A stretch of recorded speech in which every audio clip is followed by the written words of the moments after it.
കുറെ കാലം മുമ്പ് മൈക്ക് ഒച്ച ഇട്ടു എന്ന് പറഞ്ഞുകൊണ്ട് മുഖ്യമന്ത്രി ഉണ്ടാക്കിയിട്ടുള്ള പുകില് ചെറുതൊന്നുമല്ല. അത് കഴിഞ്ഞ് മറ്റൊരു വേദിയിൽ അദ്ദേഹം സംസാരിച്ച് അവസാനിപ്പിച്ചിട്ട് നിങ്ങൾക്ക് എൻ്റെ അഭിവാദ്യങ്ങൾ എന്നാണ് പറയുക. അദ്ദേഹത്തിൻ്റെ വാക്കുകൾ, അവസാനത്തെ വാക്ക് എന്ന് പറയുന്നത് അഭിവാദ്യങ്ങളാണ്.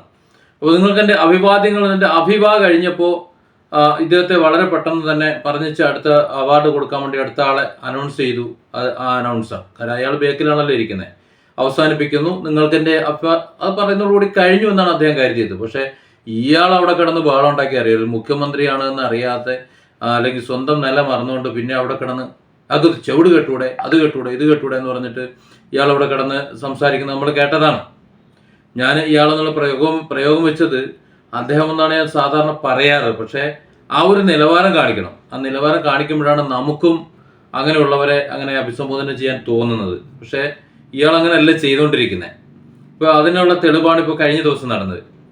ഒരു മുഖാമുഖം ഒരു പരിപാടി പങ്കെടുത്ത് കഴിഞ്ഞ് അവരുടെ പ്രസംഗം കഴിഞ്ഞപ്പോൾ, മുഖ്യമന്ത്രിയുടെ പ്രസംഗം കഴിഞ്ഞ ഉടനെ അഭിവാദ്യങ്ങൾ പറഞ്ഞു. ആ അവതാരിക വളരെ മനോഹരമായിട്ട് അദ്ദേഹത്തോട് നന്ദി പറഞ്ഞുകൊണ്ട്, അദ്ദേഹത്തെ അഭിനന്ദിച്ചുകൊണ്ട്, അതായത് അതൊരു അതിമനോഹരമായൊരു പ്രസംഗമാണ്, അതൊന്നും ഇവിടെ വേണ്ട എന്ന് പറഞ്ഞിട്ട് അതിനും കയറി കോർക്കുക. അതായത് അദ്ദേഹത്തെ സപ്പോർട്ട് ചെയ്താലും കുഴപ്പം, സപ്പോർട്ട് ചെയ്തില്ലെങ്കിലും കുഴപ്പം, പറഞ്ഞാലും കുഴപ്പം, പറഞ്ഞില്ലെങ്കിലും കുഴപ്പം. അല്ല, എന്തപ്പോൾ ചെയ്യുക? ഈ പിണറായി എന്ന് പറയുന്ന നമ്മുടെ മുഖ്യമന്ത്രി പങ്കെടുക്കുന്ന വേദികളെല്ലാം ഇനി നമ്മൾ ബാലേന്ദ്ര മേനോന്റെ സിനിമ പോലെ, അതല്ലെങ്കിൽ സന്തോഷ് പട്ടിന്റെ പരിപാടി പോലെ ഒറ്റയാൾ പോരാട്ടമാക്കി മാറ്റേണ്ടി വരും.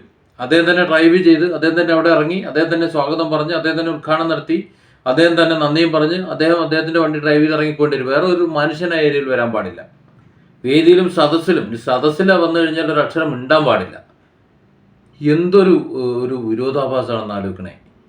ഒരു സംസ്ഥാനത്തിന്റെ മുഖ്യമന്ത്രിയല്ലേ, ആ ഒരു നിലവാരം കാണിക്കണ്ടേ?